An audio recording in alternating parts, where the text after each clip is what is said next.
what we're showing is already that there are more OTC packs of medicine sold than there are prescriptions dispensed. And pharmacy, if you look at profits and where pharmacy profits go, it's about 80–90% is coming from the NHS. So pharmacists are still very much focused in on their dispensing function, and not perhaps as much as they should be on their OTC sales. On the other hand, more and more things are moving from pharmacy to general sale classification, and by definition, a general sale medicine is one that can be sold without the advice of a pharmacist. That's what the law says. So there's a balance to be struck here about this pharmacy advice versus a GSL legal classification. On the other hand, we've got switch products coming down the pipeline, and they all new ones come with protocols that require the pharmacist or their assistant to ask quite a lot of questions before they sell a product.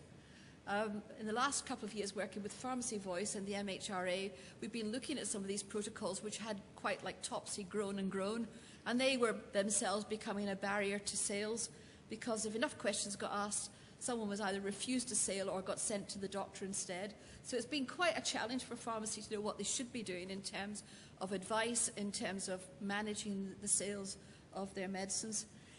The P category came in for quite a lot of discussion about P self-selection, quite a lot of hype really in my view about it all, because if you actually look at what is still completely P, there's not that many ingredients which are entirely P. Sedating antihistamines, pseudoephedrine, codeine. After that, it starts to trail off quite a lot. So there's really a debate to be had about what is pharmacy, what is general sale, and what is supposed to happen at point of sale when people sell a product. And that's what Joanna Pearl is going to talk to us about. Now, after 29 years at PAGB, and you're going to hear a lot about my 29-year history, I'm very used to witch reports. It's like the leaves on the line, another witch report that says cough medicines don't work, or another witch report that says don't buy this branded stuff when you can buy generics and it's a fraction of the cost. So I kind of got immune to it. And even the ones that are about pharmacy, I got another witch report about pharmacy. And this was, I think, your third report in the quite a lot of reports about pharmacy, and I won't steal your thunder. But this one was taken very seriously, and I think you should hear the report, and then we can pick up from there with some questions. Joanne has been with Witch for quite a while now, but she was previously with NICE, and before that had a career in social services, an even more beleaguered profession than pharmacy, so she's familiar with people holding up a mirror to how you do things. So over to you, Joanna.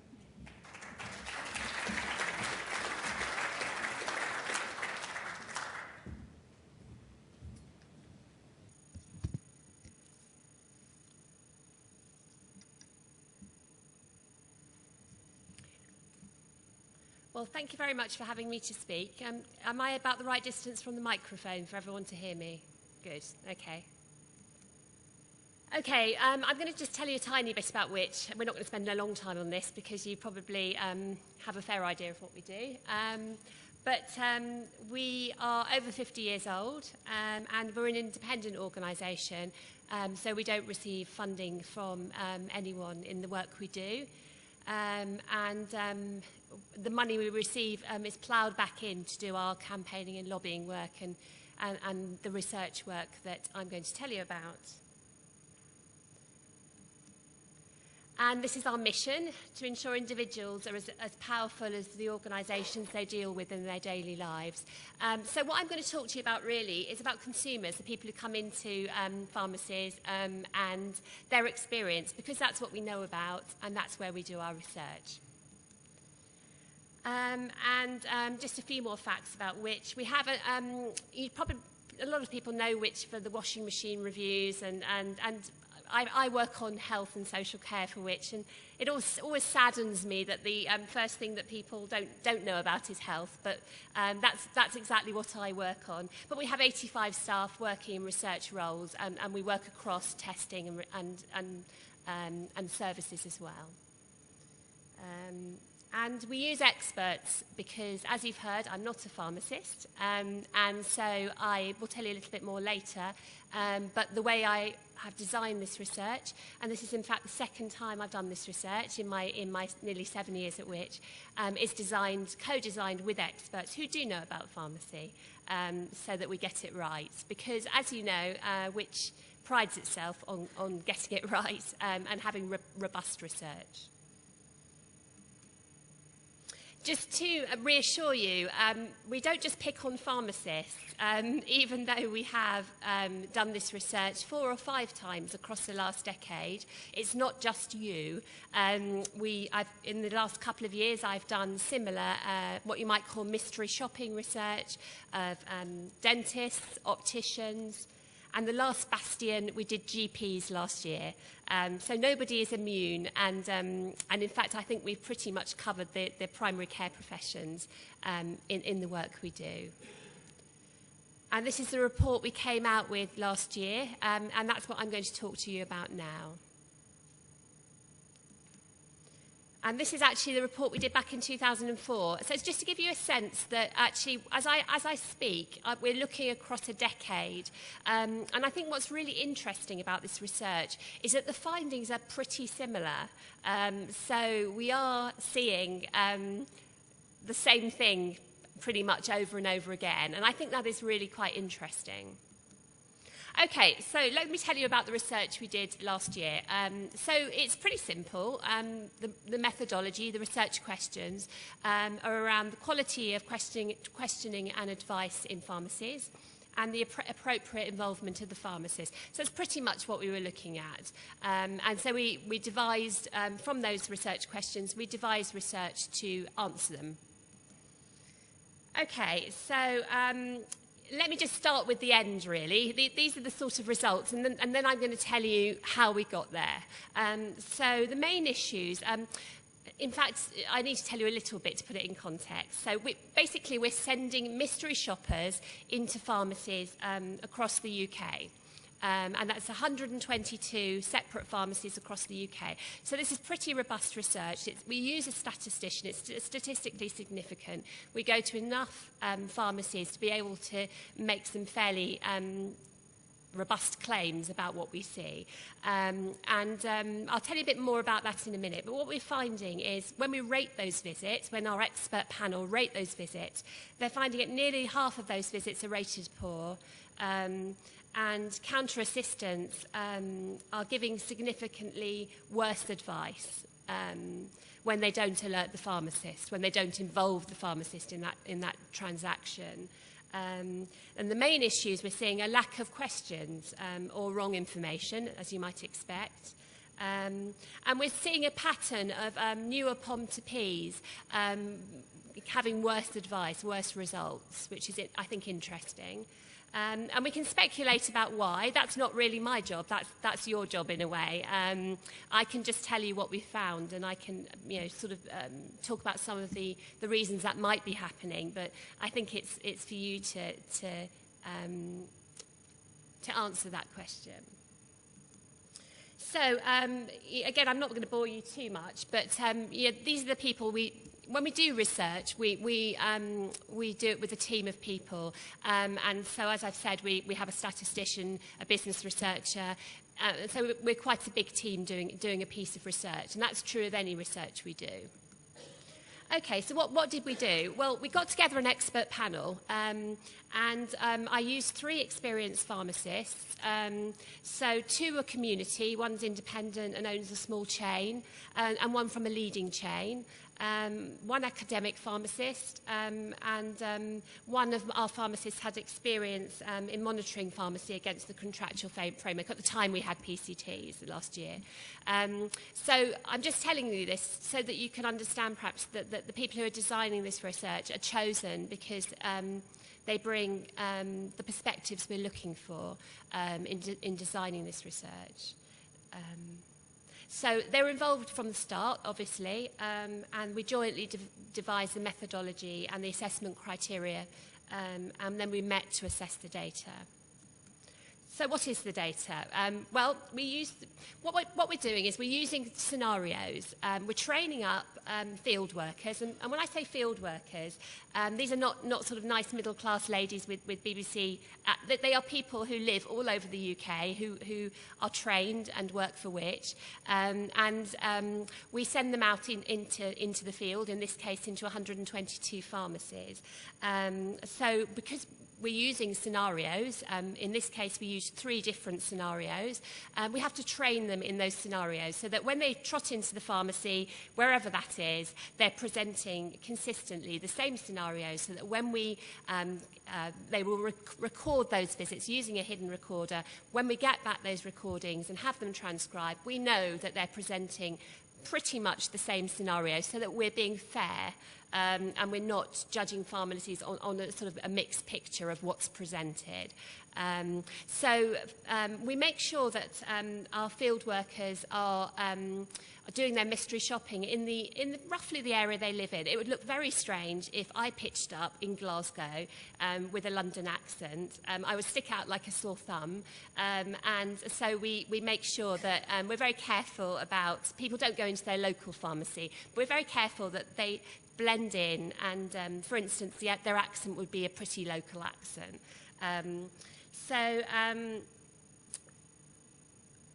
think that's pretty much it. When we get back these transcripts, we have the recordings of the visits. When we get back these transcripts, the panel will see them, but they'll be blinded, so the panel won't know that the visits that they're reading was a Lloyd's pharmacy, or because that would present a conflict of interest clearly.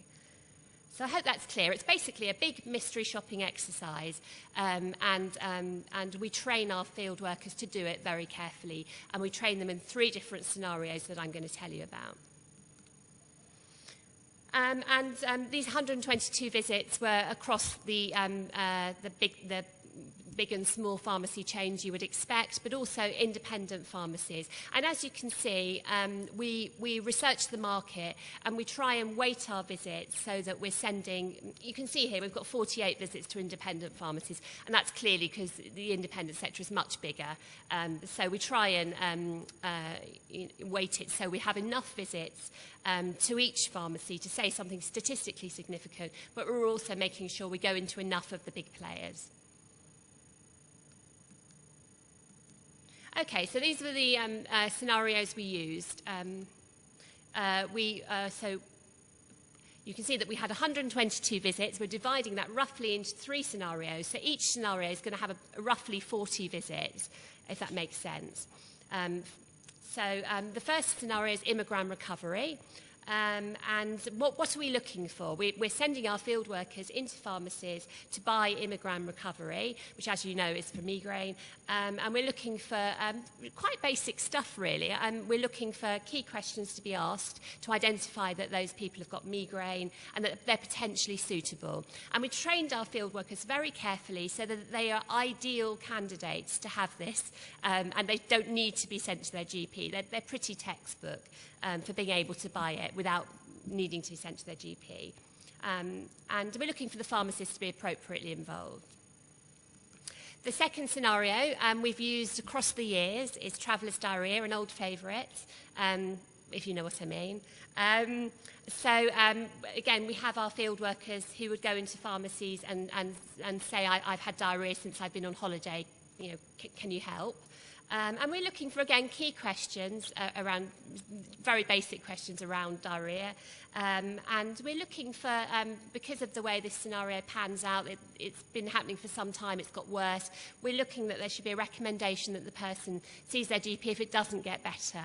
I'm just giving you an idea of what would separate here a satisfactory from a good visit.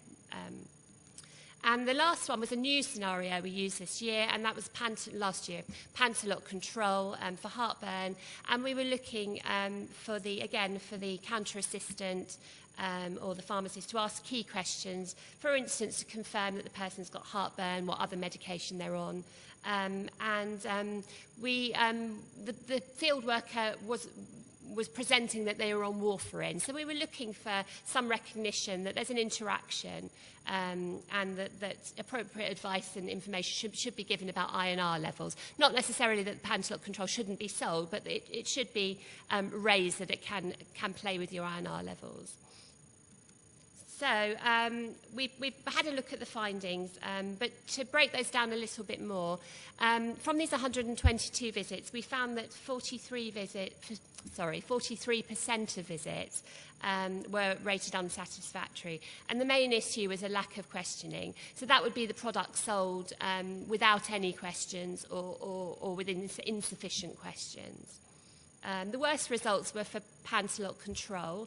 71% of the visits were poor, so that's 29 of the 41 visits, and 21 of those, not a single question was asked. So in other words, the pack was just handed over.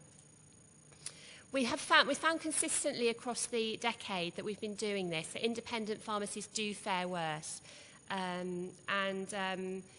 less independent pharmacies, again, this time, provided satisfactory advice than the leading chains and supermarkets. And we found, again, another trend which we've seen consistently the 4 or 5 times we've done this.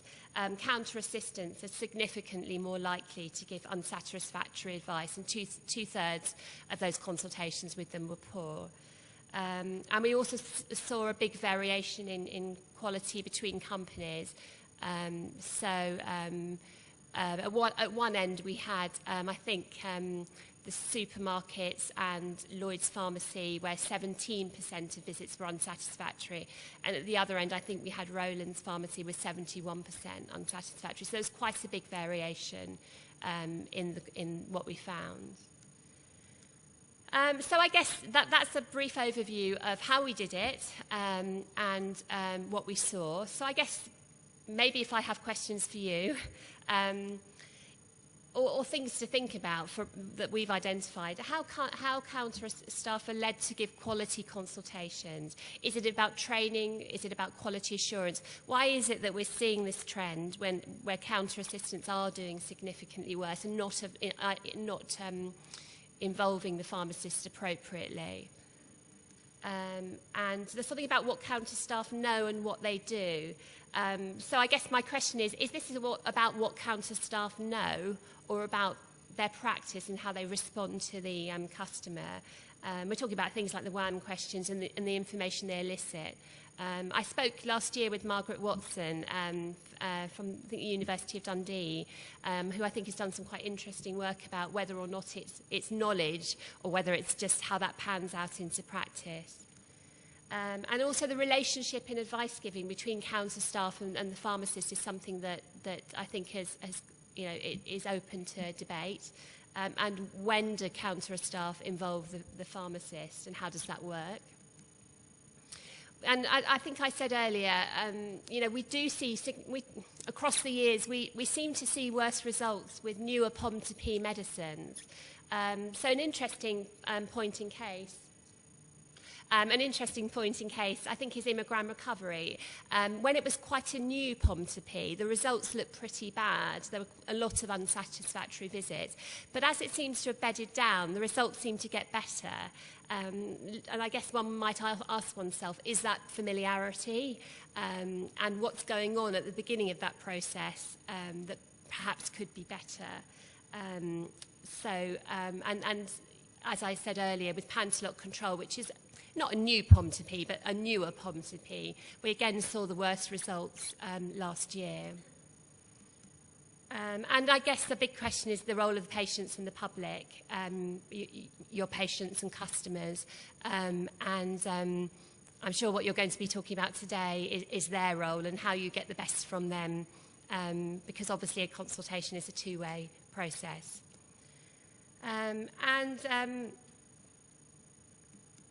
So in terms of taking it forward, I'm not here to preach doom and gloom, although it may seem like it.